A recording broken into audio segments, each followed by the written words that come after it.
यह वीडियो जरा गौर से सुनिएगा।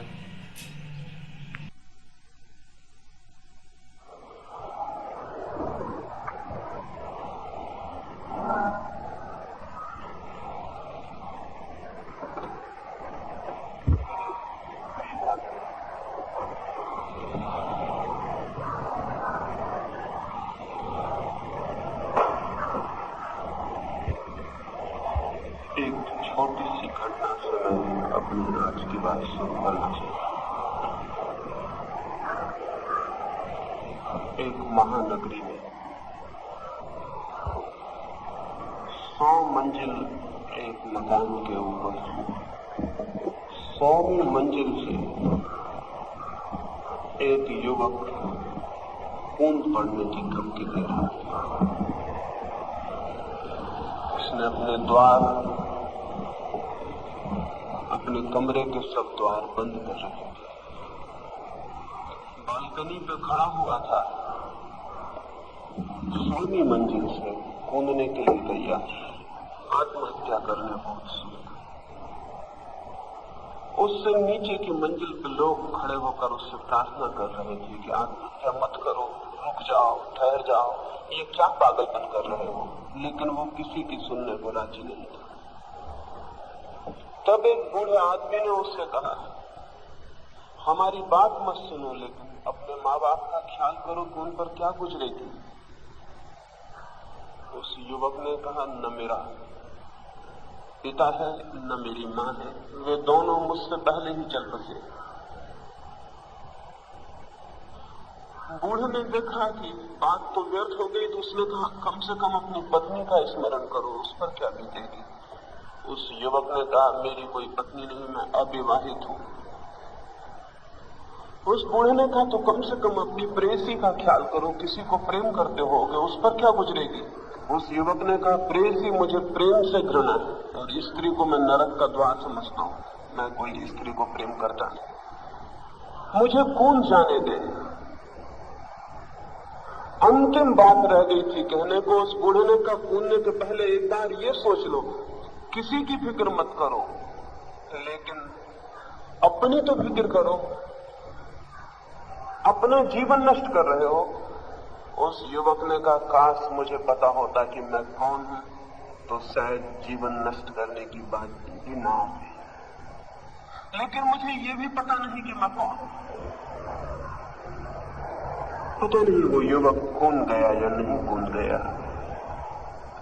लेकिन उस युवक ने यह कहा कि मुझे ये भी पता नहीं है कि मैं कौन हूं, बच के फिर क्या करूंगा, जीवित रह के भी क्या करूंगा। जिस जीवन में ये भी पता न हो कि हम कौन हैं, उस जीवन का मूल्य और अर्थ क्या रह जाता है। इस घटना से इसलिए अपनी बात शुरू करना चाहता हूं कि हम सब जीवन में करीब करीब ऐसी ही हालत में खड़े हैं जहां हमें कोई भी पता नहीं कि हम कौन हैं।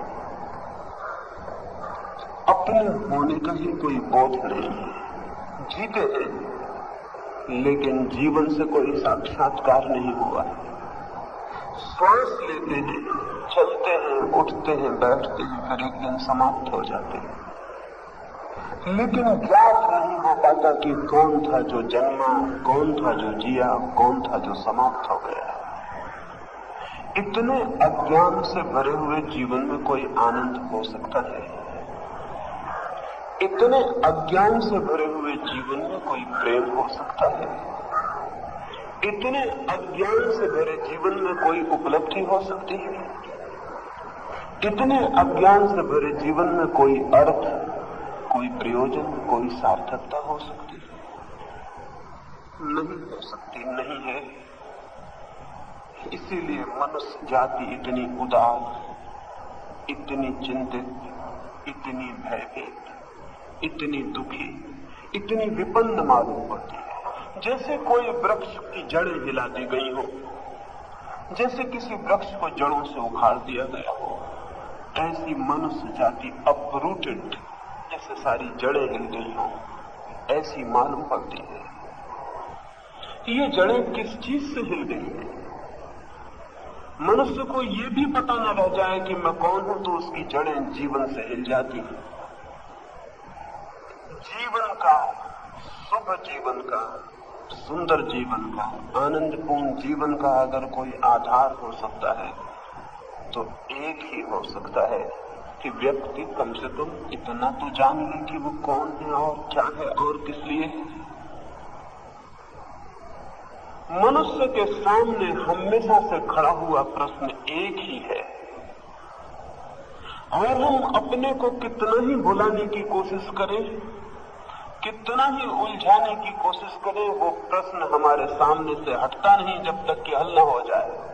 हम कितना ही धन इकट्ठा कर लें और कितने ही माल इकट्ठी कर लें और कितना ही यश अर्जित कर लें, लेकिन एक प्रश्न बीच बीच में बार बार खड़ा हो जाता है, मैं कौन, मैं किस लिए हूं, इस जीवन का अर्थ क्या है।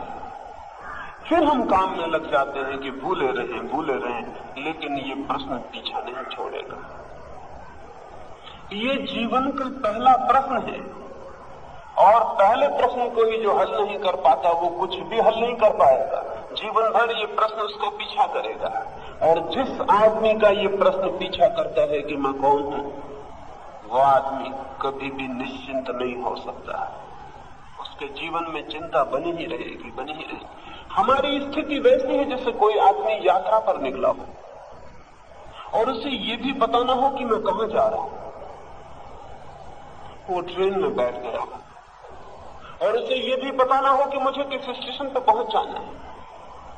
वो 25 तरह से अपने को बुलाने की कोशिश करता हो, अखबार पढ़ता हो, रेडियो खोलता हो, पड़ोसियों से बात करता हो, लेकिन थोड़ी बहुत देर में उसे फिर ये ख्याल आ जाता है कि मैं जा कहां रहा हूं, ये ट्रेन मुझे कहां ले जाएगी, मुझे किस स्टेशन पर उतर जाना है। वो प्रश्न उसका पीछा करेगा। स्वाभाविक है कि पीछा करे, क्योंकि जिस यात्री को यात्रा के लक्ष्य का ही कोई पता ना हो। और हम तो ऐसे यात्री हैं जिन्हें यात्रा के लक्ष्य का ही पता नहीं, जिन्हें ये भी पता नहीं कि यात्री कौन है, मैं कौन। हम न केवल ये नहीं जानते हैं कि हमें कहां पहुंचना है, न केवल हम ये नहीं जानते हैं हमें कहां उतर जाना है, न हम ये जानते हैं कि हमें किस दिशा में यात्रा करनी है, हमें ये भी पता नहीं है कि मैं कौन हूं जो यात्रा करने वाला है। तो यदि मनुष्य विपिन्न मालूम पड़ता हो, चिंतित, भयातुर, घबराया हुआ, तो आश्चर्य क्या है, स्वाभाविक है। जब तक मनुष्य जीवन के इस प्राथमिक प्रश्न का उत्तर न खोज ले, तब तक उसके जीवन में आनंद की कोई वर्षा नहीं हो सकती। न वो आत्मविश्वस्त हो सकता है, न वो निश्चिंत हो सकता है, न उसके तनाव समाप्त हो सकते, न उसकी अशांति समाप्त हो सकती, न उसकी पीड़ा बंद हो सकती, न उसके दुख से छुटकारा हो सकता। फिर वो कितने ही उपाय करते रहे, वे सब उपाय अपने वास्तविक प्रश्न और जीवन की वास्तविक समस्या को भुलाने के उपाय हैं। भुलाने से कोई बात भूलती नहीं, जितना हम भुलाने की कोशिश करते हैं वो उतनी ही प्रबल होकर सामने खड़ी हो जाती है। आदमी के जन्म से लेकर मृत्यु तक एक प्रश्न पीछा करता है, मैं कौन हूं और किस लिए हूं। और अगर इसका कोई पता नहीं चलेगा तो फिर शास्त्र ने जैसा कहा है, man is a useless passion. शास्त्र कहता है आदमी एक व्यर्थ वासना है जिसमें कोई अर्थ नहीं। तो फिर अंत में यही दिखाई पड़ेगा कि आदमी एक व्यर्थ की दौड़ धूप है, एक अर्थहीन कथा जिसका न कोई प्रारंभ न कोई अंत, न जिसका कोई उद्देश्य। तो ऐसे व्यर्थ जीवन में शांति हो सकती है, ऐसे मीनिंगलेस एग्जिस्टेंस में, ऐसे अर्थहीन अस्तित्व में प्राण निश्चिंत हो सकते हैं। इतनी व्यर्थता के बीच प्रेम का जन्म हो सकता है, इतनी व्यर्थता के बीच कोई सत्य, कोई शिव, किसी सुंदर का अवतरण हो सकता है। इसलिए इसी संबंध में थोड़ी बात मुझे आपसे कहनी है। मैं कहना चाहता हूं, मनुष्य एक व्यर्थ वासना नहीं है, यूजलेस पैशन नहीं है। मैं कहना चाहता हूं, जीवन एक अर्थहीन कथा नहीं है। मैं कहना चाहता हूं, जीवन एक सार्थक आनंद है, लेकिन केवल उन्हीं के लिए जो जीवन की पहेली को सुलझाने की हिम्मत दिखाते हैं। हम सब तो एस्केपिस्ट हैं, हम सब तो जीवन की पहेली की तरफ पीठ करके भागने वाले लोग हैं। जो जीवन से भागते हैं, अगर जीवन उन्हें आनंद ना हो सके तो इसमें दोष किसका, कसूर किसका? जीवन को आमने सामने लेना है, जीवन का एनकाउंटर करना है, जीवन से मुठभेड़ लेनी है, जीवन का सामना करना है, तो जीवन का अर्थ खुलना शुरू हो जाता है। जो जीवन को आमने सामने खड़े होकर देखने की हिम्मत दिखाता है, वही व्यक्ति इस समस्या को सुलझाने में समर्थ हो पाता है कि मैं कौन। लेकिन आदमी ने इस समस्या से बचने के बहुत से उपाय खोज लिए हैं, हल करने के नहीं, बचने के। इस समस्या को सुलझा लेने के नहीं, समस्या से भागने के। हमारी शायद आदत ये हो गई है कि हम हर प्रश्न और समस्या से भागने के लिए कोई रास्ता खोज लेते हैं। अगर घर में कोई बीमार पड़ा है, अगर दिवाला निकल गया है, अगर धन की तंगी आ गई है, अगर जीवन चिंतित हो उठा है, तो कोई आदमी संगीत सुन के अपने को भुला लेता है, कोई सिनेमा में बैठ के अपने को भुला लेता है, कोई शराब पी के अपने को भुला लेता है। लेकिन भुलाने से कोई समस्या हल होती है? भुलाने से सिर्फ समस्या को हल करने की हमारी क्षमता और शक्ति क्षीण होती है। समस्या तो वहीं के वहीं खड़ी रहती, हम और कमजोर वापस लौटते हैं। जितनी देर हम किसी समस्या को भुलाने की कोशिश करते हैं, उतनी देर में हम और कमजोर हो जाते हैं। समस्या का सामना करने की हमारी सामर्थ्य और कम हो जाती है। जीवन की पूरी समस्या के साथ हम यही व्यवहार कर रहे हैं जो हम छोटी समस्याओं के साथ करते हैं। आदमी ने स्वयं को भूल जाने के लिए सब तरह के विकास कर लिए। सारी शराबें, सारे मादक द्रव्य, सारी वे खोजें जिन्हें आदमी मनोरंजन कहता है, वे सारी खोजें जीवन की वास्तविक समस्या को भुलाने के अतिरिक्त और कुछ भी नहीं करती। किस बात को आप मनोरंजन कहते हैं? जहां आप घड़ी दो घड़ी अपने को भूल जाते हैं, संगीत में, सिनेमा में, शराब में, मित्रों में, मंडली में, भजन कीर्तन में, मंदिर में, प्रार्थना में, जहां भी आप अपने को थोड़ी देर के लिए भूल जाते हैं, आप कहते हैं बड़ा अच्छा लगा। लेकिन अपने को भूलना आत्मघाती है, सुसाइडल है। अपने को जानना है, भूलना नहीं है। भूल के क्या हल होगा? कौन सी समस्या सुलझ जाएगी? नींद में पड़ जाने से कौन सी समस्या का अंत आ जाएगा? लेकिन आदमी ने आज तक अपने को भुलाने की कोशिश की। उन लोगों ने तो कोशिश की ही है जिन्हें हम सांसारिक कहते हैं, जिन्हें हम धार्मिक कहते हैं। वे तथाकथित धार्मिक लोगों ने भी स्वयं को भुलाने की कोशिश की है। प्रश्न है कि मैं कौन हूं, और इसके हमने कुछ रेडीमेड उत्तर तैयार कर रखे हैं जो कि भुलाने के लिए तरकीब का काम करते हैं। जब प्रश्न उठता है कि मैं कौन हूं, हम किताबों में खोजते हैं, शास्त्रों में खोजते हैं, वहां उत्तर मिल जाते हैं कि तुम तो परमात्मा हो, तुम तो ब्रह्म हो, तुम तो आत्मा हो। फिर इन उत्तरों को हम पकड़ लेते हैं और दोहराने लगते हैं, मैं आत्मा हूं, मैं ब्रह्म हूं, मैं परमात्मा हूं। रोज सुबह सांझ हम इसे दोहराने में लग जाते हैं। शायद हम सोचते होंगे कि दोहराने से समस्या हल हो जाएगी। शायद हम सोचते होंगे कि इस भांति किसी विचार को, शब्द को पकड़ के बार बार स्मरण करने से जीवन का प्रश्न समाप्त हो जाएगा।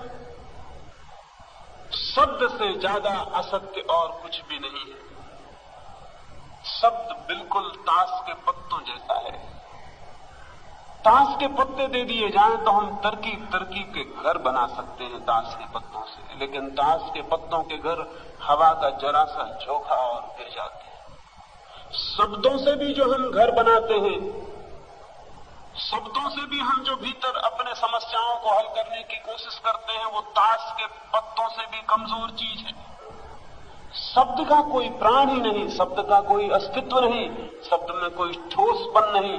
शब्द तो बिल्कुल हवा में खींची गई लकीर की तरह है।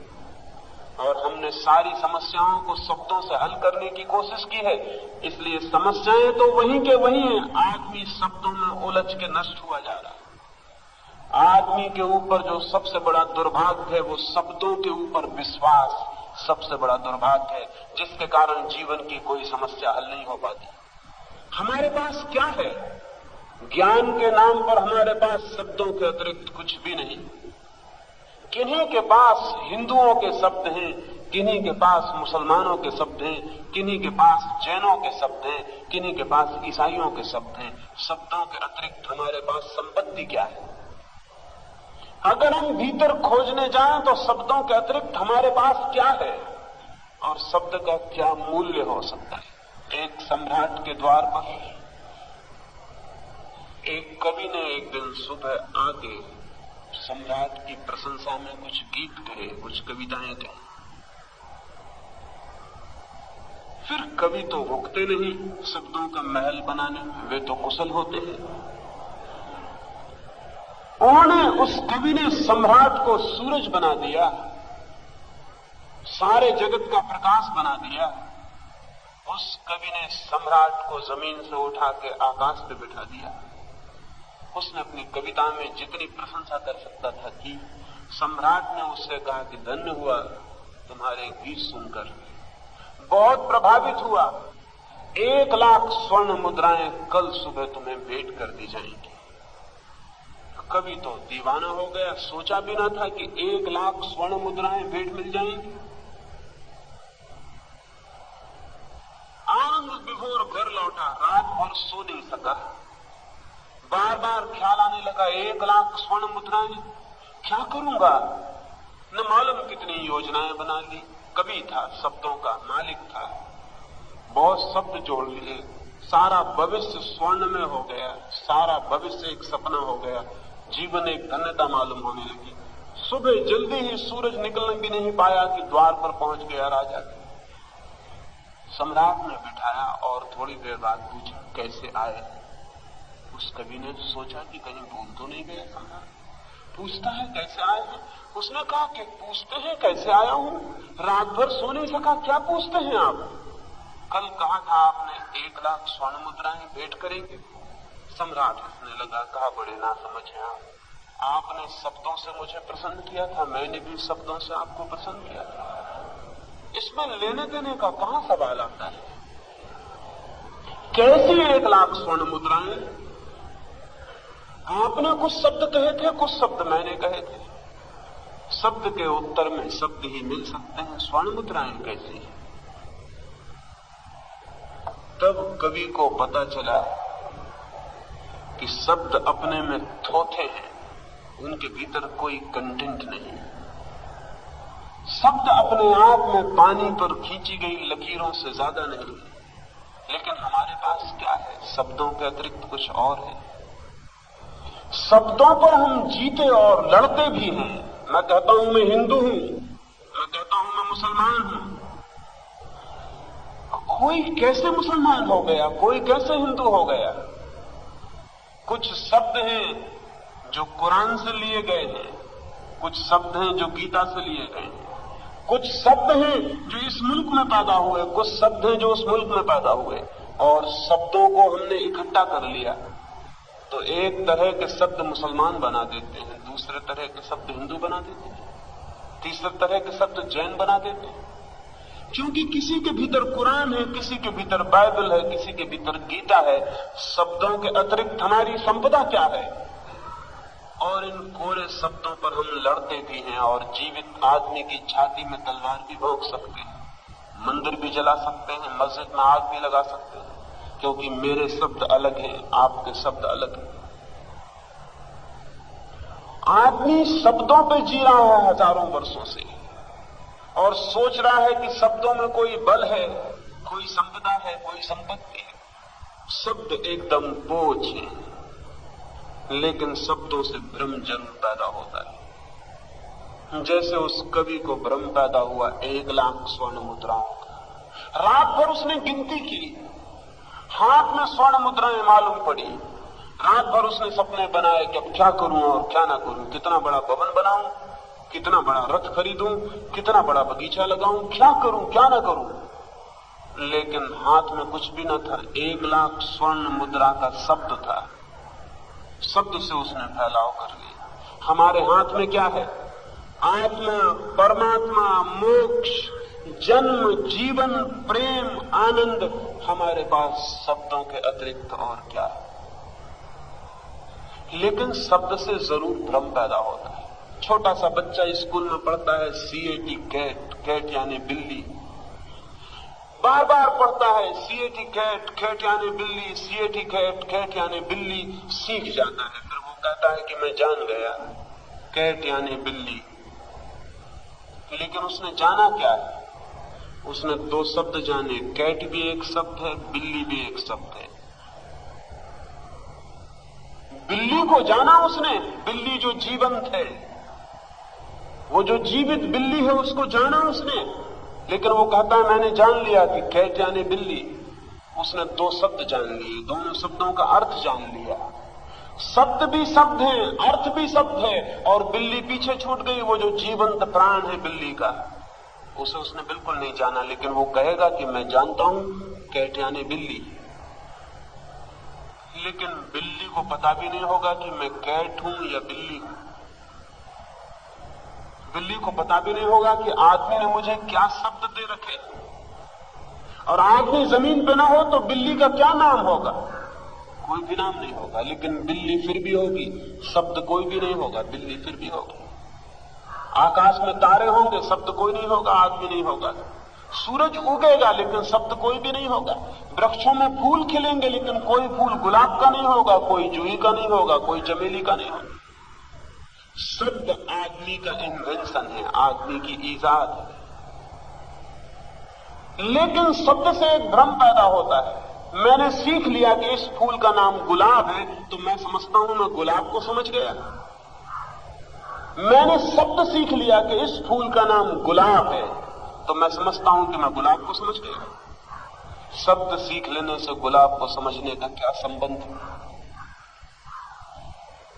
लेकिन जो आदमी गुलाबों की जितनी जातियों के नाम जानता है, वो समझता है मैं गुलाबों का उतना ही बड़ा जानकार हूं। जितने प्रकार के गुलाबों के नाम बता सकता है, वो कहेगा कि मैं उतना जानकार हूं। जानकार वो किस चीज का है? गुलाब का या शब्दों का, नामों का? हो सकता है गुलाब से उसकी कोई पहचान ही न हुई हो, गुलाब को उसने जाना ही ना हो कभी, गुलाब के सौंदर्य ने उसे कभी पकड़ा ही ना हो, गुलाब कभी उसकी आत्मा पर चित्र ना बना हो, गुलाब कभी उसके भीतर प्रविष्ट ना हुआ हो, कभी वो गुलाब के भीतर प्रविष्ट ना हुआ हो, उसे गुलाब का कोई पता ही ना हो। लेकिन वो कहता है मैं जानता हूं क्योंकि इस फूल का नाम गुलाब है। हमने शब्द सीख रखे हैं और शब्दों को ज्ञान समझ रखा है। आदमी को अज्ञान में बनाए रखने का सबसे बड़ा कारण यह है कि आदमी ने शब्दों को ज्ञान मान लिया है। जब तक शब्दों को ज्ञान समझा जाएगा, तब तक मनुष्य जाति के जीवन में ज्ञान का कोई जन्म नहीं हो सकता। शब्द ज्ञान नहीं है, सत्य शब्द के पीछे है, सत्य शब्द से पहले है। सत्य शब्द मिट जाते हैं तब भी शेष रह जाता है। सत्य को हम शब्द देते हैं लेकिन सत्य शब्द नहीं है। लेकिन ये भूल पैदा हो जाती है। कोई मुझे मिलता है, मैं पूछता हूं आपका परिचय, वो बता देता है मेरा नाम राम। फिर मैं दूसरे लोगों को कहता हूं कि मैं राम को जानता हूं। मैं जानता क्या हूं? मैं एक शब्द जानता हूं, राम, और इस आदमी का नाम राम है। इतने जानने को मैं कहता हूं मैं जानता हूं, मैं परिचित हूं, मैं भली भांति जानता हूं। लेकिन उस राम के पीछे क्या छिपा है, उस व्यक्ति में क्या छिपा है, उस शब्द के पार वो जो असली आदमी है वो क्या है? शब्द तो सिंबल है, प्रतीक है। वो असली आदमी, वो सब्सटेंस क्या है, उसका मुझे कोई पता नहीं। लेकिन हम नाम जान के कहने लगते हैं कि मैं परिचित हूं। हमने सब नाम सीख रखे हैं, हमने अपने बाबत भी नाम सीख रखे। शरीर, आत्मा, परमात्मा सब हमने सीख रखे।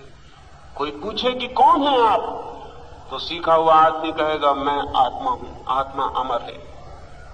लेकिन सब शब्द है, कोरे शब्द है, किसी किताब में पढ़ लिए गए, जाना कुछ भी नहीं गया।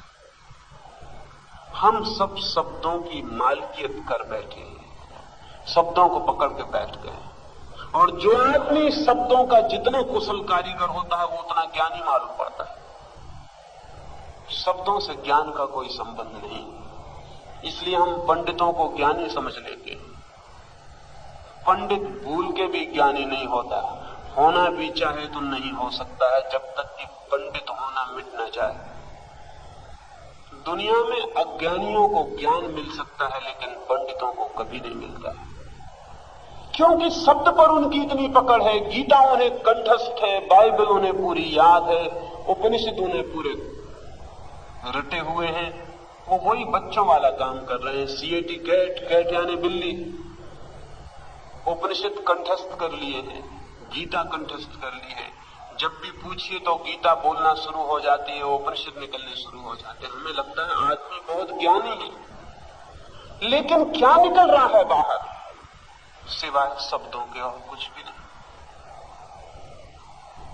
शब्द के कारण मनुष्य अपने को जानने से वंचित है, फिर क्या रास्ता हो।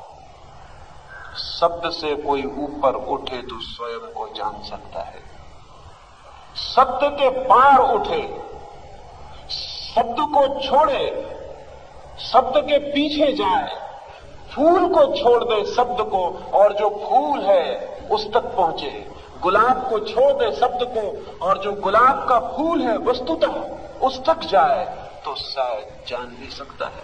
चीन में एक सम्राट था, उसने सारे राज्य में खबर की कि मैं एक राजमोहर बनाना चाहता हूं, एक मुर्गे का चित्र बनाना चाहता हूं। सारे राज्य के बड़े बड़े कारीगर, कुशल कलाकार, चित्रकार, पेंटर मुर्गे का चित्र बना के राज दरबार में उपस्थित हुए। बड़ी पुरस्कार की मिलने की संभावना थी। फिर जो आदमी जीत जाएगा उस प्रतियोगिता में वो राज्य का कला गुरु भी नियुक्त हो जाएगा, वो शाही चित्रकार हो जाएगा। हजारों चित्र आए, एक से एक सुंदर चित्र था। राजा दंग रह गया। चित्र ऐसे मालूम पड़ते थे जैसे जिंदा मुर्गे हों, इतने जीवंत थे। बड़ी मुश्किल हो गई कैसे तय करे कि कौन चित्र सुंदर है। भिन्न भिन्न चित्र थे, सुंदर सुंदर चित्र थे। एक बूढ़ा चित्रकार था राजधानी में, राजा ने उसे स्मरण किया, उसे बुलाया और कहा कि कोई चित्र चुनो, कौन सा चित्र सत्य है, कौन सा चित्र सर्वांग सुंदर है, उसी को हम राज्य की मोहर बना देंगे। उस बूढ़े चित्रकार ने द्वार बंद कर लिया। सुबह से सांझ तक वो कमरे के भीतर था, सांझ को बाहर आया उदास। राजा से उसने कहा कोई भी चित्र ठीक नहीं, कोई भी चित्र मुर्गे का नहीं। राजा तो दंग रह गया, सब चित्र मुर्गों के थे। उसकी तो कठिनाई ये हो रही थी कि कौन चित्र सबसे सुंदर है। और उस चित्रकार ने आके कहा कि चित्र मुर्गे के नहीं है। राजा ने कहा क्या कहते हैं आप, क्या कसौटी है आपके जांचने की, क्या क्राइटेरियन है, कैसे आपने पहचाना? उसने कहा मेरा एक ही क्राइटेरियन हो सकता था, एक ही मापदंड हो सकता था। मैं एक जानदार जवान मुर्गे को लेकर कमरे के भीतर गया और मैंने देखा कि मुर्गा पहचानता है किसी मुर्गे को कि नहीं, लेकिन मुर्गे ने ध्यान ही नहीं दिया चित्रों पर। 1000 चित्र रखे थे वहां, 1000 मुर्गे थे। अगर मुर्गा एक भी मुर्गे को पहचानता तो बांध देता, चिल्ला के खड़ा हो जाता, लड़ने की स्थिति में आ जाता या पास चला जाता, दोस्ती के लिए हाथ बढ़ाता या कुछ करता। लेकिन मुर्गा दिन भर रहा, सोया रहा, बैठा रहा, लेकिन एक चित्र को उसने नहीं देखा। राजा ने कही तो बड़ी मुश्किल हो गई, हमने तो सोचा भी नहीं था कि मुर्गों से पहचान करवाई जाएगी। अब क्या होगा?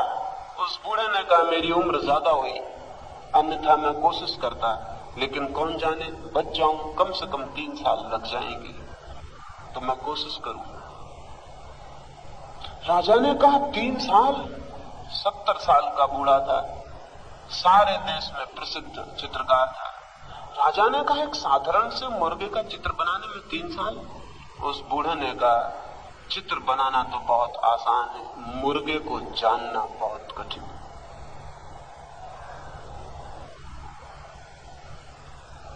मुर्गे को जानना बहुत कठिन है। मुर्गे की आत्मा को इम्बाइब करना बहुत कठिन है। मुर्गे के साथ एक हो जाना बहुत कठिन है। और जब तक मैं मुर्गे के साथ एक ना हो जाऊं, आत्मैक्य ना हो जाए, जब तक मेरा उससे मिलन ना हो जाए, तब तक मैं कैसे जानूं कि मुर्गा भीतर से क्या है। बाहर से जो दिखाई पड़ता है, रंग, रेखा, उनसे कोई मुर्गे को नहीं पहचान सकता। मुर्गा भीतर क्या है। सच है बात, अगर गांधी को आप ऊपर से देखें तो पहचान सकते हैं कि भीतर क्या है। ऊपर से तो कुछ दिखाई नहीं पड़ता। सुकरात आपको बंबई के रास्तों पर मिल जाए, क्या पहचान लेंगे कि भीतर क्या है। जीसस क्राइस्ट आपको मिल जाए कहीं, पहचान लेंगे भीतर क्या है। आदमी ऊपर से दिखाई पड़ेगा, रूप दिखाई पड़ेगा, रंग दिखाई पड़ेगा, शकल दिखाई पड़ेगी, और क्या दिखाई पड़ेगा। ये तो प्रतीक हुए, लेकिन भीतर ये आदमी क्या है, कैसे दिखाई पड़ेगा। उस बूढ़े ने कहा बहुत मुश्किल है, आदमी का चित्र भी बनाना होता तो भी आसान था, क्योंकि मैं भी एक आदमी हूं, भीतर से जान सकता हूं कि आदमी क्या होता है। लेकिन मुर्गा, मैं मुर्गा नहीं हूं। मुर्गा भीतर से कैसा अनुभव करता है, उसकी आत्मा क्या है, ये मैं कैसे जानूं। राजा ने कहा कोशिश करें, चित्र तो चाहिए जल्दी। वो बूढ़ा जंगल में चला गया। 6 महीने बीत गए तो राजा ने आदमी भेजे कि पता लगाओ वो बूढ़ा जिंदा है या मर गया। पर 6 महीने हो गए, कोई खबर नहीं आई। आदमी गए तो देखा जंगली मुर्गों के बीच वो बूढ़ा बैठा हुआ था चुपचाप। 6 महीने बीत गए, वो जंगली मुर्गों की भीड़ में बैठा था चुपचाप, निरीक्षण करता था, ऑब्जर्व करता था, शायद आत्मैक्य के लिए कोई उपाय करता था। उसने लोगों को हटा दिया और कहा जाओ, बीच बीच में बार बार मत आना, तुम्हारे आने से बाधा पड़ती है। मुझे याद आ जाता है कि मैं आदमी हूं, और जैसे मुझे याद आता है मुर्गा मेरे हाथ से छूट जाता है। तुम यहां बार बार मत आना, 3 साल बाद मैं आ जाऊंगा। तुम्हें बीच बीच में देखता हूं तो मुझे फिर याद आ जाता है कि मैं आदमी हूं। इधर 6 महीने में मैंने कोशिश की थी कि मैं मुर्गा हूं, वो भूल जाता है, वहां से छूट जाता है। 3 साल बाद लोग गए, उस बूढ़े को तो पहचानना मुश्किल हो गया। वो तो एक पहाड़ी के किनारे खड़े होकर मुर्गे की आवाज उससे निकल रही थी। उन्होंने उसे जाके हिलाया और कहा ये क्या हो गया, आप तो मुर्गे की आवाज निकल रही है। उस बूढ़े ने कहा आ गया पकड़ में मुर्गा। इन 3 सालों में सब शब्द छोड़ दिए। इन 3 सालों में मुर्गे को मैं जानता हूं, ये ख्याल छोड़ दिया, डूब गया उसके साथ, एक हो गया। अब चलता हूं। वो राज दरबार में जाके खड़ा हुआ और उसने मुर्गे की आवाज बांध दी। राजा ने कहा पागल हो गए हो मालूम होता है, हमने बुलाया था चित्र, तुम मुर्गा बन जाओ ये नहीं कहा था, चित्र कहां है। उस कलाकार ने कहा चित्र तो अब एक क्षण की बात है, सामान बुला ले, मैं चित्र यहीं बना दूंगा। लेकिन अब मैं जान के लौटा हूं कि मुर्गा भीतर से क्या कैसा है, मैं उसके साथ एक होकर लौटा हूं। क्षण भर भी नहीं लगा, सामान आया और उसने चित्र बना के सामने रख दिया। हाथ उठा के लकीर खींच देनी थी और राजा ने कहा कि एक मुर्गा ले आओ। मुर्गा आया, दरवाजे पर ही उसने देखा कि चित्र, उसने खड़े होकर युद्ध के भाव से खड़ा हो गया। मुर्गे ने पहचान लिया कि सामने एक मुर्गा है। राजा ने कहा जीत गए तुम, मापदंड पूरा हो गया। मैं तो सोचता था मुर्गा क्या पहचानेगा कि चित्र मुर्गे का। ये जो हमारे शब्द हैं, गुलाब का फूल, जूही का फूल, सूरज, पत्नी, बेटा, माँ, बाप, ये शब्द बीच में खड़े हो जाते हैं, हमें किसी से भी एक नहीं होने देते। दूसरों की बात तो अलग, ये आत्मा हूं मैं, परमात्मा हूं मैं, ब्रह्म हूं, अहम ब्रह्मास्मि, ये शब्द बीच में खड़े हो जाते हैं, स्वयं से भी एक नहीं होने देते। जिससे हम एक हैं उससे भी बीच में दीवार खड़ी कर देते हैं। विचारक शब्दों का धनी होता है और इसलिए विचारक सत्य को कभी नहीं जान पाता।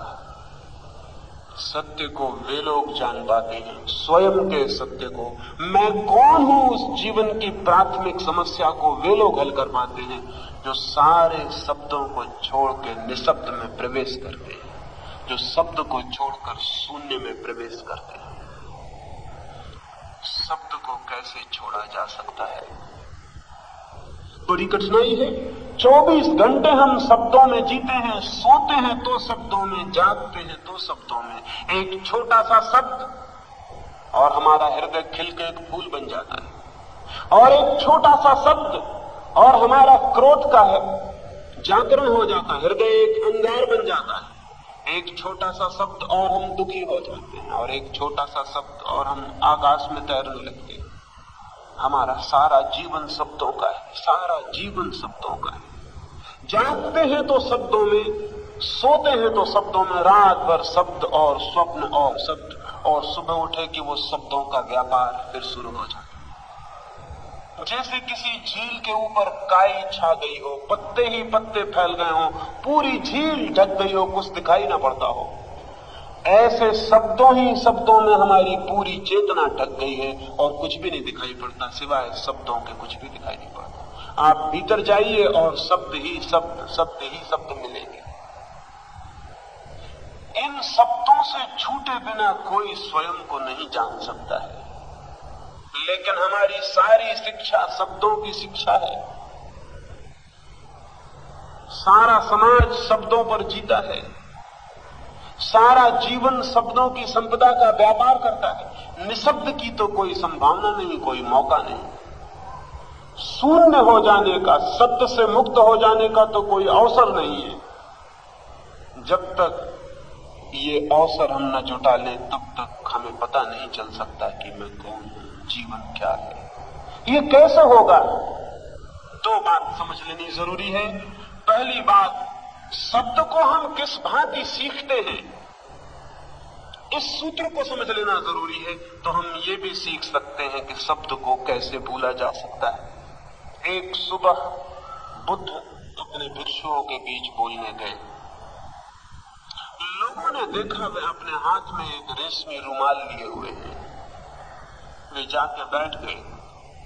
बैठ के उन्होंने रुमाल खोला, उसमें एक गांठ लगाई, फिर दूसरी गांठ लगाई, फिर तीसरी गांठ लगाई, फिर और गांठें लगाई। पूरा रुमाल गांठों से भर गया। भिक्षु चुपचाप देखते रहे कि वे क्या कर रहे हैं। फिर उन्होंने कहा, भिक्षुओं, मैं रुमाल लेकर आया था, उसमें कोई गांठ न थी, अब रुमाल में गांठें ही गांठें लग गई हैं। मैं तुमसे ये पूछता हूं, ये वही रुमाल है या दूसरा रुमाल? एक भिक्षु ने कहा कि एक अर्थ में तो वही रुमाल है, क्योंकि गांठ लगने से रुमाल में कोई खास फर्क नहीं पड़ गया, और एक अर्थ में रुमाल में बदलाहट हो गई। पहला रुमाल सीधा साफ था, इसमें गांठें पड़ गई। बुद्ध ने कहा, मनुष्य की चेतना भी ऐसी ही है, शब्दों की गांठें पड़ जाती है चेतना पर, लेकिन चेतना वही है। फिर भी फर्क हो गया, रुमाल में गांठें लगी हैं तो रुमाल व्यर्थ हो गया, उसका उपयोग नहीं किया जा सकता, उसे खोला नहीं जा सकता। रुमाल वही है, लेकिन गांठों लगा रुमाल व्यर्थ हो गया, उसे खोला नहीं जा सकता, उसका उपयोग नहीं किया जा सकता। इसलिए फर्क भी पड़ गया और फर्क नहीं भी पड़ा। मूलतः तो रुमाल वैसा का वैसा है, लेकिन उपयोगिता भिन्न हो गई। फिर बुद्ध ने पूछा कि मैं ये पूछता हूं, इन गांठों को कैसे खोला जाए? क्या मैं इस रुमाल को खींचूं? उन्होंने रुमाल खींचा, गांठें और छोटी हो गई और मजबूत हो गई। एक भिक्षु ने कहा, अगर आप रुमाल खींचते गए तो गांठें और मजबूत हो जाएंगी, खुलेंगी नहीं। हम जीवन भर शब्दों की गांठें और खींचते चले जाते हैं, वो और मजबूत होती चली जाती है। बुद्ध ने कहा, तो मैं कैसे खोलूं? तो एक भिक्षु ने कहा, इसके पहले कि मैं कुछ कहूं कि रुमाल कैसे खुलेगा, मैं ये देखना चाहूंगा कि गांठें बांधी कैसे गई। क्योंकि जिस भांति बांधी गई होंगी उल्टे रास्ते से चलने से खुल जाएंगी। बुद्ध ने कहा, ये भिक्षु ठीक कहता है, गांठ कैसे बांधी गई है जब तक ये न जान लिया जाए तब तक गांठ खोली नहीं जा सकती। ये भी हो सकता है खोलने की कोशिश में गांठ और मजबूती से बंध जाए। मनुष्य के मन पर शब्दों की गांठ कैसे बंध गई है ये जानना जरूरी है, तो खोलने का रास्ता भी साफ हो जाता है। जिस रास्ते से चल के आप इस भवन तक आए हैं उल्टे चलेंगे तो अपने घर पहुंच जाएंगे। जिस रास्ते से गांठ बंधती है उल्टे जाएंगे तो गांठ खुल जाएगी। ये शब्दों ने मनुष्य के मन को ऐसा जकड़ रखा है। कैसे जकड़ रखा है? क्या है प्रक्रिया शब्द के सीखने की? लर्निंग की प्रक्रिया क्या है? तो अनलर्निंग की प्रक्रिया उल्टी प्रक्रिया हो। तो मैंने कहा छोटा बच्चा सीखता है, कैसे सीखता है? वो कहता है सीएटी कैट, कैट यानी बिल्ली, दोहराता है दोहराता है दोहराता है, रिपीट करता है रिपीट करता है रिपीट करता है, पुनरुक्ति करता है। पुनरुक्ति माध्यम है शब्द की गांठ बांधने का। जितना किसी चीज को दोहराइए दोहराइए दोहराइए उतना शब्द की गांठ मन पे बैठती चली जाती है। पुनरुक्ति द्वार है, रास्ता है, मेथड है लर्निंग का। शब्दों के सीखने का रास्ता है पुनरुक्ति, रिपीटिशन। स्मृति खड़ी होती है पुनरुक्ति से, तो अपुनरुक्ति से गांठ खुल सकती है, अनलर्निंग पैदा हो सकती है, शब्द भूले जा सकते हैं। हम पुनरुक्ति तो सीख गए हैं बचपन से, लेकिन अपुनरुक्ति हम नहीं जानते हैं कि क्या करें क्या करें क्या न करें। एक छोटा सा ख्याल समझ में आ जाए तो अपुनरुक्ति का रास्ता समझ में आ सकता है, अनलर्निंग का मेथड समझ में आ सकता है, और जीवन के सत्य को जानने के लिए उसके अतिरिक्त कोई रास्ता नहीं। श्री रमन से किसी ने आके पूछा, एक जर्मन विचारक ने, कि मैं क्या करूं, मैं सत्य को कैसे सीखूं? How to learn the truth? Shri Raman ने कहा, बात ही गलत पूछते हो। सत्य को सीखा नहीं जाता, इसलिए ये मत पूछो how to learn the truth, ये पूछो how to unlearn the untrue. ये मत पूछो कि सत्य को कैसे सीखे, इतना ही पूछो कि असत्य को कैसे भूलें। असत्य अनलर्न हो जाए तो सत्य प्रकट हो जाता है। झील के पत्ते अलग कर दिए जाएं तो झील प्रकट हो जाती है। पर्दा अलग कर दिया जाए तो प्रकाश सामने आ जाता है। द्वार खोल दिया जाए तो हवाएं भीतर प्रविष्ट हो जाती है। ये मत पूछो कि हवाओं को कैसे भीतर लाएं, यही पूछो कि द्वार कैसे खोलें। ये मत पूछो कि प्रकाश कहां खोजें, यही पूछो कि आंख कैसे खोलें। तो श्री रमन ने कहा, पूछो कि अनलर्न कैसे करें, जो सीख लिया है उसे भूले कैसे, चेतना को वापस सरल और शुद्ध कैसे करें, कैसे करें, यही प्रश्न सबके सामने है।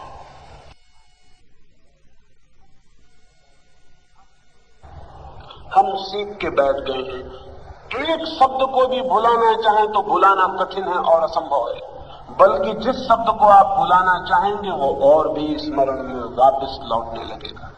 किया होगा आपने कभी कोशिश, किसी चेहरे को आप भुला देना चाहते, किसी स्मृति को भुला देना चाहते, और परेशानी में पड़ जाते हैं। जितना भुलाना चाहते हैं उतनी स्मृति वापस आने लगती है। आपको ख्याल नहीं है कि भुलाने की कोशिश रिपीटिशन है। भुलाने की चेष्टा में पुनरुक्ति शुरू हो गई। आप बार बार भुलाना चाहते हैं जिस चीज को, उसका बार बार आपको स्मरण करना पड़ता है, और बार बार स्मरण करने से वो और मजबूत होती चली जाती है। एक फकीर के पास एक युवक गया था और उसने कहा, मुझे कोई मंत्र दे दे, मैं कोई सिद्धि करना चाहता हूँ। फकीर ने बहुत समझाया कि मेरे पास कोई मंत्र नहीं, कोई सिद्धि नहीं, लेकिन युवक माना नहीं, पैर पकड़ लिए। जितना इनकार किया फकीर ने उतने ही पैर पकड़े। आदमी की आदत ऐसी है, जहां इनकार हो वहां उसका आकर्षण बढ़ता है, जहां कोई बुलाए वहां समझता है बेकार है, कोई साथ नहीं। जिस दरवाजे पे लिखा है यहां मत झांको, वहां उसका मन झांकने का होता है। जहां लिखा है कि यहां झांकते हुए जरूर जाना, वहां सोचता है कुछ व्यर्थ होगा, झांकने की कोई जरूरत नहीं। फकीर इनकार करने लगा, जितना इनकार करने लगा उतना उसका आकर्षण बढ़ने लगा कि जरूर कोई बात है, जरूर कोई बात है, जरूर कोई बात है। आखिर फकीर परेशान हो गया, उसने कागज पर लिख के मंत्र दे दिया और कहा इसे ले जाओ, रात के अंधेरे में स्नान करके एकांत में बैठ जाना, 5 बार इस मंत्र को पढ़ लेना, तुम जो चाहोगे वो शक्ति तुम्हें मिल जाएगी। वो युवक तो भागा, वो भूल भी गया कि धन्यवाद देना भी कम से कम जरूरी था। वो सीढ़ियां उतर ही रहा है, तब उससे फकीर ने कहा कि जरा ठहरो, मैं एक शर्त बताना भूल गया, पढ़ना तो मंत्र लेकिन बंदर का स्मरण मत करना उस समय, अन्यथा सब गड़बड़ हो जाएगा। उस युवक ने कहा बेफिक्र रहो, जिंदगी बीत गई, आज तक मैंने बंदर का स्मरण नहीं किया, अब क्यों करूंगा। लेकिन पूरी सीढ़ियां भी नहीं उतर पाया था कि बंदर दिखाई पड़ने शुरू हो गए। उसने आंख मीड़ी, कोशिश की, लेकिन आंख खोलता है तो उसे बंदर का ख्याल, आंख बंद करता है तो बंदर का ख्याल। घर पहुंचा तो घबरा गया, अब कोई स्मरण ही नहीं है, सिर्फ बंदर का स्मरण रह गया। बहुत नहाता है, बहुत धोता है, बहुत भगवान की याद करता है, लेकिन हाथ जोड़ता है तो भगवान नहीं दिखाई पड़ते, वहां बंदर ही बंदर दिखाई पड़ते। रात हो गई और बंदर बढ़ने लगे।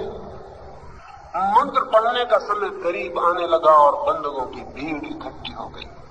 आंख बंद करता है तो कतारबद्ध बंदर खड़े हैं, वो दांत चिढ़ा रहे हैं, वो झपटने को तैयार है। वो तो पागल होने लगा। उसने कहा हे भगवान ये क्या हुआ, आज तक मुझे बंदर कभी याद नहीं आए थे, ये याद कैसे आने लगी। रात बीत गई, कई बार स्नान किया, कई बार कागज हाथ में उठाया, लेकिन बंदर पीछा नहीं छोड़ते। सुबह तक घबरा गया, सुबह तो मस्तिष्क घूमने लगा, चक्कर खाने लगा, भागा हुआ गया फकीर के पास और कहा अपना मंत्र संभालो, अब अगले जन्म में ये साधना हो सकेगी, इस जन्म में नहीं। और बड़े नासमझ मालूम पड़ते हो, अगर ये कंडीशन थी कि बंदर के स्मरण से मंत्र खराब हो जाता है तो कम से कम कल ना बताते, आज बता देते तो पार हो जाती बात। रात दुनिया का कोई जानवर याद ना आया, रात कोई धन याद ना आया, कोई स्त्री याद ना आई, कोई मित्र याद ना आया, कोई शत्रु याद ना आया, बस एक स्मृति रह गई, बंदर बंदर बंदर। उस फकीर ने कहा मैं क्या करूं, इस मंत्र की शर्त ही यही है, ये शर्त कोई पूरी करे तो मंत्र सिद्ध होता है। क्या होगा उस व्यक्ति को जिस चीज को निकालना चाहता था, बार बार निकालना चाहता था, वो चीज पुनरुक्त होती चली गई, वो रिपीट होती चली गई, उसकी स्मृति गहरी होती चली गई, वो मन में बैठती चली गई। शब्द को निकालने की कोशिश से कभी आप शब्द के बाहर नहीं हो सकते, विचार को निकालने के प्रयास से कभी आप निर्विचार नहीं हो सकते, शांत होने की कोशिश से आप कभी शांत नहीं हो सकते, सोने की कोशिश से आप कभी सो नहीं सकते। कभी देखा आपको नींद ना आ रही हो और आप कोशिश कर रहे हैं कि मैं सो जाऊं, जितनी आप कोशिश करते हैं नींद उतनी दूर होती चली जाती है। जितनी आप कोशिश करेंगे उतने ही शब्द गहरे होते चले जाएंगे। इसलिए दुकान पे एक आदमी ज्यादा शांत होता है, मंदिर में जाता है तो और अशांत हो जाता है। पूजा करने बैठता है तो पाता है न मालूम क्या क्या आने लगा जो कभी नहीं आता, वो भी पूजा में क्यों आता है। पूजा करने के बैठने का संकल्प उसका ये है कि मन शांत रहे, विचार ना आए, बुरे विचार ना आए, तो फिर वही आने शुरू हो जाते हैं जिनको वो कहता है मत आओ। क्योंकि जिसको वो कहता है मत आओ, उसी के प्रति वो अपना आकर्षण जाहिर कर देता है, ये निमंत्रण हो जाता है। तो हम आमतौर से न कभी शांत होते हैं न कभी निर्विचार होते हैं, तो कैसे निशब्द होंगे, साइलेंस कैसे आएगी, और उसके बिना कोई शब्द का अनुभव कभी ना हुआ है ना हो सकता है। रास्ता है और बड़ा सरल, विचार को पुनरुक्त ना करें, लेकिन पुनरुक्त ना करने की विधि है विचार को ऑब्जर्व करें, निरीक्षण करें। शब्द का निरीक्षण करें और आप हैरान रह जाएंगे। जिस शब्द का आप निरीक्षण करने का तय कर लेंगे वही शब्द आपकी आंखों से विलीन हो जाएगा। आपको ख्याल भी नहीं होगा। आपकी पत्नी है, 20 साल से आपके पास है, उसे आपने इतना प्रेम किया है, लेकिन कभी एकांत में बैठ के उसकी शक्ल आपने स्मरण की? कभी एकांत में आपने ख्याल किया कि मेरी पत्नी का चेहरा कैसा है? आप कहेंगे मैं जानता हूं, बिल्कुल मुझे याद आ जाएगा। मैं आपसे कहता हूं आज ही आप जाके कोशिश करना, और जितना आप निरीक्षण करने की कोशिश करेंगे आप पाएंगे कि सब धीरे धीरे फीका होता जाता है। पत्नी का चेहरा भी नहीं पकड़ा जा सकता, पति का चेहरा भी ऑब्जर्वेशन के सामने नहीं टिकेगा। बाप का, मां का, जिनसे आप इतने परिचित हैं, जिनको आपने जीवन भर देखा है, कभी आंख बंद करके कोशिश करें कि मैं अपनी पत्नी, अपने पिता, अपने पति, अपने बेटे का पूरा चित्र आंख के सामने ले आऊं। ऑब्जर्व करें, निरीक्षण करें, और आप पाएंगे कि रेखाएं धुंधली हो गई, चेहरा पकड़ना नहीं आता कि मेरे पिता का चेहरा ऐसा है।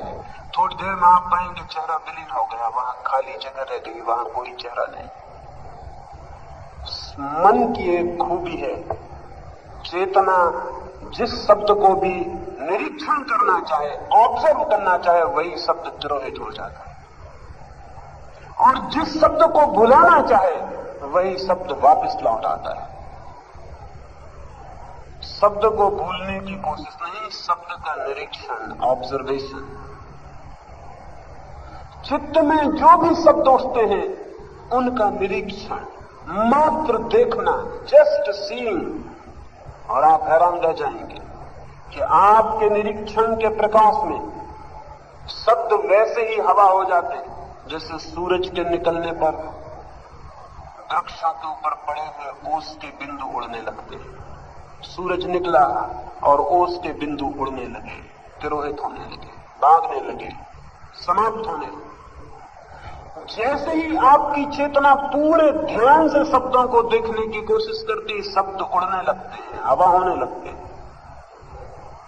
और एक बार आपको ये सीक्रेट ख्याल में आ जाए, ये रहस्य ख्याल में आ जाए कि शब्द को देखने से शब्द की मृत्यु हो जाती, उसी दिन आपने अनलर्निंग का, भूल जाने का राज रहस्य अनुभव कर लिया। और जिस आदमी को ये रहस्य मिल जाता है वो ध्यान को उपलब्ध हो जाता है। ज्ञान का और कोई अर्थ नहीं है, मेडिटेशन का और कोई अर्थ नहीं है। ध्यान है शब्दों की मृत्यु, और शब्दों की मृत्यु की प्रक्रिया है ऑब्जर्वेशन, अवेयरनेस, कॉन्शसनेस। किसी भी शब्द के प्रति पूरे सचेतन हो जाएं, शब्द विलीन हो जाएगा। एक गुलाब के फूल के पास आप खड़े, आपको ख्याल आता है ये गुलाब का फूल, बस बाधा पड़ गई, फूल उस तरफ रह गया, बीच में शब्द आ गया। अब जरूरी है कि शब्द को हटा दें बीच से ताकि फूल से संबंध हो सके। तो आंख बंद कर लें और ये गुलाब का फूल है, इस शब्द पर ध्यान ले जाएं, पूरा निरीक्षण ले जाएं, और इस शब्द को पकड़ने की कोशिश करें कि रुक जाओ, ये गुलाब का फूल है, इस शब्द को मैं पूरी तरह देख लेना चाहता हूं, रुक जाओ, भागो मत। और आप थोड़ी देर में पाएंगे कि वो रुका हुआ शब्द इवेपोरेट होने लगा, उड़ने लगा, भागने लगा। वो शब्द भाग जाए, फिर आंख खोल के गुलाब के फूल को देखें, और अगर फिर ख्याल आ जाए कि ये गुलाब का फूल है, फिर आंख बंद कर ले, फिर उस शब्द को निरीक्षण करें। जब तक कि आप बिना शब्द के गुलाब के फूल को देखने में समर्थ न हो जाएं, तब तक इस प्रक्रिया को जारी रखें। आप थोड़े ही दिन के प्रयोग में उस जगह पहुंच जाएंगे जहां आपकी आंख गुलाब के फूल को देखेगी, लेकिन आपकी स्मृति नहीं कहेगी कि ये गुलाब का फूल है। सिर्फ देखते हुए आप रह जाएंगे, बीच में कोई शब्द नहीं उठेगा। और जिस दिन निशब्द दर्शन हो जाता है, उस दिन गुलाब के फूल से आपकी आत्मा एक हो गई। उस दिन आप जानेंगे क्या है गुलाब का फूल। उस दिन आप जानेंगे कि उस चित्रकार ने क्या जाना होगा कि मुर्गा होना क्या है। उस दिन आप जानेंगे सूरज क्या है, उस दिन आप जानेंगे चांदनी क्या है, उस दिन आप जानेंगे पत्नी क्या है, पिता क्या है, मित्र क्या है। और जिस दिन आपको निशब्द दर्शन की ये संभावना स्पष्ट होने लगेगी उस दिन इसका अंतिम प्रयोग स्वयं पर किया जाता है, तब निशब्द होकर अपने को देखा जा सकता है और उस दिन आप जानेंगे कि मैं कौन हूं। उस दिन जीवन की पहली और बुनियादी समस्या हल होती है कि मैं कौन हूं, और जिसके समक्ष ये समस्या हल हो जाती है उसका जीवन एक बिल्कुल अभिनव, एक बिल्कुल नया जीवन हो जाता है। उसके जीवन में आमूल क्रांति हो जाती है। उसके जीवन में क्रोध की जगह क्षमा का जन्म हो जाता है। उसके जीवन में घृणा की जगह प्रेम का जन्म हो जाता है। उसके जीवन में भय की जगह अभय का जन्म हो जाता है। उसके जीवन में कांटे विलीन हो जाते और फूल खिल जाते हैं। उसके जीवन में अर्थहीनता नष्ट हो जाती, सार्थकता पैदा हो जाती है। फिर उसे मनोरंजन की तलाश नहीं होती, फिर वो 24 घंटे एक आनंद की थिरक में नाचता रह जाता है। फिर श्वास श्वास, फिर कण कण, फिर उठना और बैठना भी प्रभु का नृत्य हो जाता है। फिर सब कुछ एक आनंद में बदल जाता है। फिर ऐसा जैसे जीवन के एक आनंद सागर में कोई बहा जाता हो। सब तरफ फिर रोशनी दिखाई पड़ने लगती है और सब तरफ फिर सुगंध का अनुभव होने लगता है और सब तरफ प्रभु की छवि दिखाई पड़ने लगती है। फिर एक पत्ते में भी सारे विराट विश्व के दर्शन हो जाते हैं। फिर वैसा व्यक्ति जब एक फूल को देखता है, गुलाब के फूल को देखता है, तो उसे गुलाब का फूल ही नहीं दिखाई पड़ता। फिर फूल के पीछे की शाखाएं, फिर शाखाओं के नीचे की जड़ें, फिर जड़ों से जुड़ी हुई पृथ्वी, फिर फूल पर आई हुई सूरज की किरणें और सूरज, सब संयुक्त दिखाई पड़ने लगता है।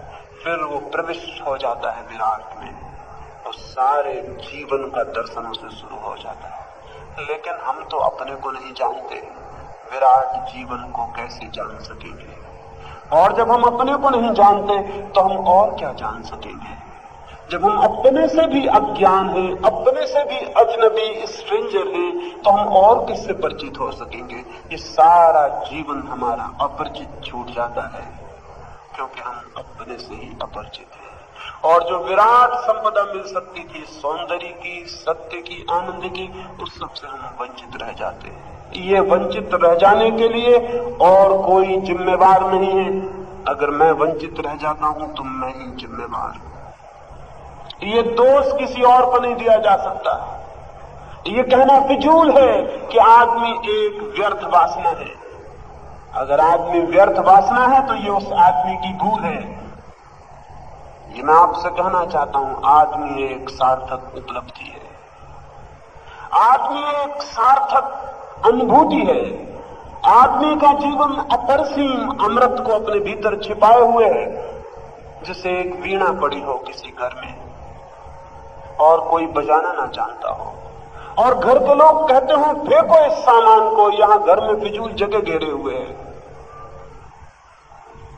ठीक हमारे पास जीवन की वीणा पड़ी है, लेकिन हम उसके तारों से परिचित नहीं, हमें उसके राज मालूम नहीं, हमें उसका बजाना पता नहीं, तो घर में एक बोझ मालूम होता है।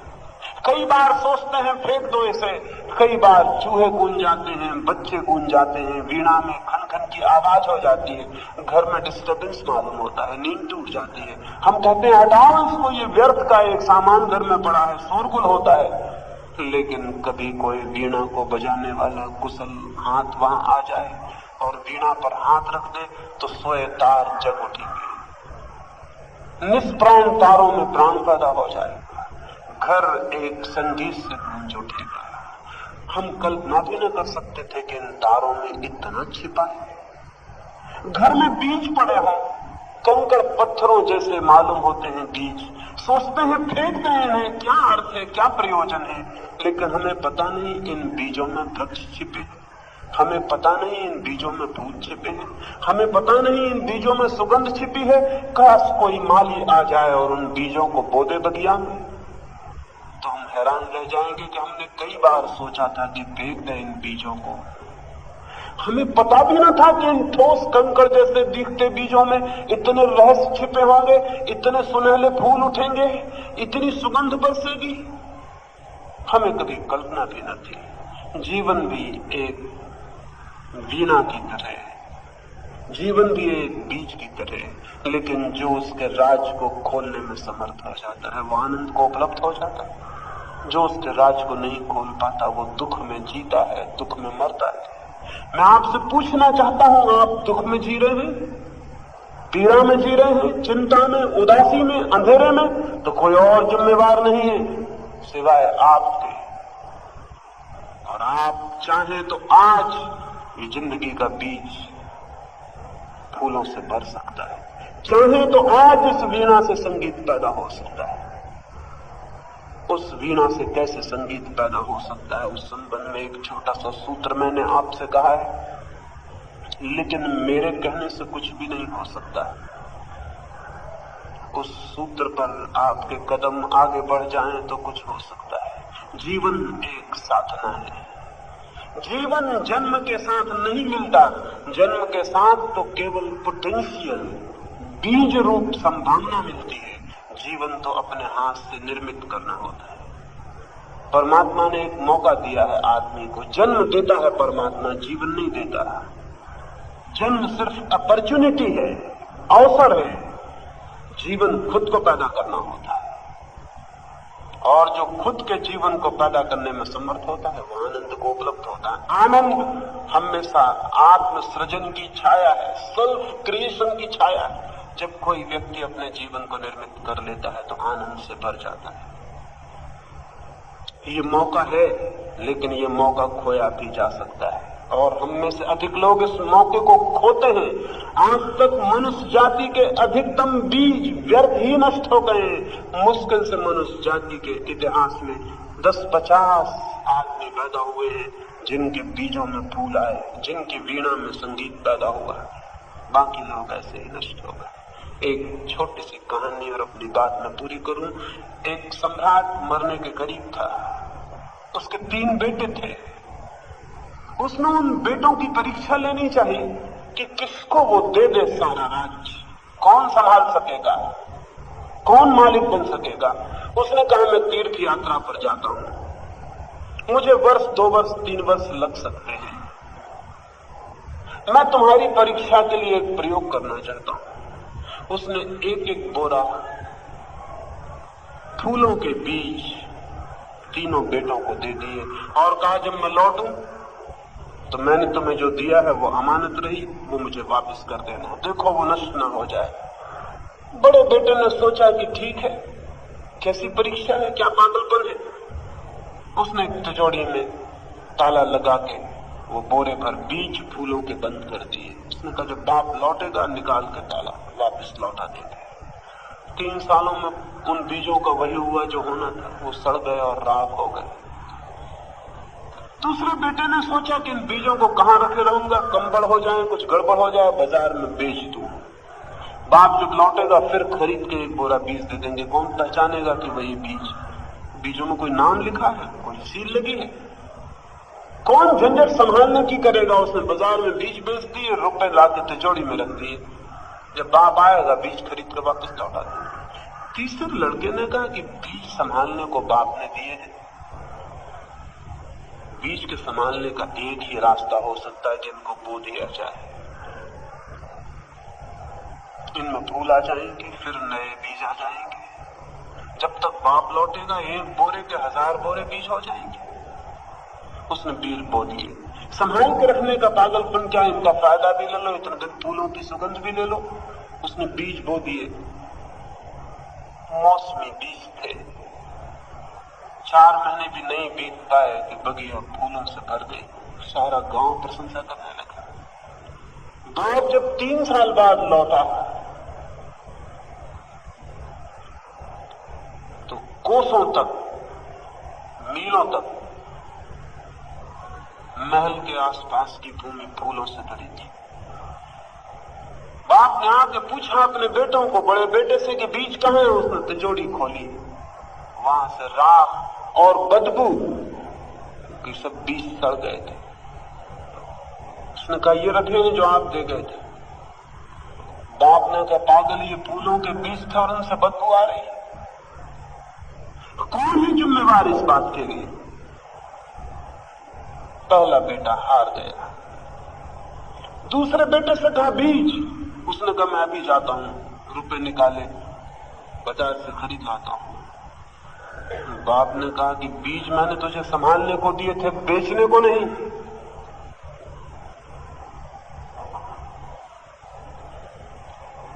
बेचने को नहीं दिए थे बीज, संभालने को दिए थे। दूसरा लड़का हार गया, क्योंकि जिसे संभालने को दिया गया हो उसे हम बेच दें। कुछ लोग पहले लड़के की तरह हैं जिन्होंने जिंदगी के बीज को तिजोरियों में बंद कर रखा है। जिंदगी सड़ जाती है और बदबू निकलती है। कुछ लोग दूसरे लड़के की तरह हैं जो जिंदगी को बाजार में बेच रहे हैं, न मालूम कितने कितने रूपों में। और जिस दिन मौत सामने आएगी वो कहेंगे हमने जिंदगी बेच दी। किसी ने धन में बेच दी, किसी ने यश में बेच दी। वो कहेंगे अपने पिता के सामने कि ये धन है, हमने जिंदगी बेच दी, ये तिजोरियां हैं, ये देखो हमारे पद, ये देखो कि मैं मंत्री था, ये मैं महामंत्री था, ये मैं प्रधानमंत्री था फला मुल्क। हमने जिंदगी बेच दी और ये खरीद लिए पद, ये धन खरीद लिया, ये सर्टिफिकेट देखो, ये प्रमाण पत्र देखो, ये पद्मश्री राजश्री की उपाधियां देखो, हमने बेच दी जिंदगी और ये खरीद के हम ले आए। लेकिन उस बाप ने कहा कि जो मैंने संभालने को दिया था वो बेचने को नहीं दिया था, और बेचना होता तो मैं खुद बेच देता, तुझे संभाल के देने की जरूरत क्या थी। बीज कहां है जो मैंने दिए थे? उसके हाथ में नोटों के रुपए हैं, कागज के रुपए। अब कहां बीज जो फूल बन सकते थे, कहां कागज के नोट जो कुछ भी नहीं बन सकते। तीसरे लड़के के पास पहुंचा कि बीज कहां है मेरे? उसने कहा बाहर आ जाए, क्योंकि बीज तिजोरियों में बंद नहीं किए जा सकते और न नोटों में बंद किए जा सकते हैं, वो खेतों में फैल गए। बाहर आ जाए। मीलों तक बीजों के फूल हो गए, फूल हवा में लहरा रहे हैं, सूरज की रोशनी में तितलियां उन तो उड़ रही हैं और पक्षी गीत गा रहे हैं। और बाप ने कहा तू अकेला मालिक होने के योग्य है। परमात्मा भी सबको बीज देता है जीवन के, लेकिन कुछ लोग पहले लड़के की तरह, कुछ लोग दूसरे लड़के की तरह, और बहुत थोड़े से लोग तीसरे लड़के की तरह बीजों के साथ व्यवहार करते हैं। मैं आपसे प्रार्थना करता हूं तीसरे लड़के पर ध्यान रखना, कहीं आप पहले दो लड़कों के जैसे सिद्ध न हो। वो तीसरे लड़के अगर आप हो जाएं तो आपके जीवन की बगिया में भी इतने ही फूल, इतनी ही सुगंध, इतने ही गीत गाते पक्षी निश्चित ही पैदा हो सकते हैं। परमात्मा करे आपका जीवन फूलों की एक बगिया बने। वो कैसे बन सकता है? वो थोड़ी सी बात मैंने आपसे कही, आपने मेरी बातों को इतने प्रेम और शांति से सुना, उसके लिए बहुत बहुत अनुग्रहित हूं। और अंत में सबके भीतर बैठे परमात्मा को प्रणाम करता हूं। मेरे प्रणाम स्वीकार करें। अगर यह वीडियो आपको अच्छी लग रही हो तो वीडियो को लाइक और चैनल को सब्सक्राइब करें।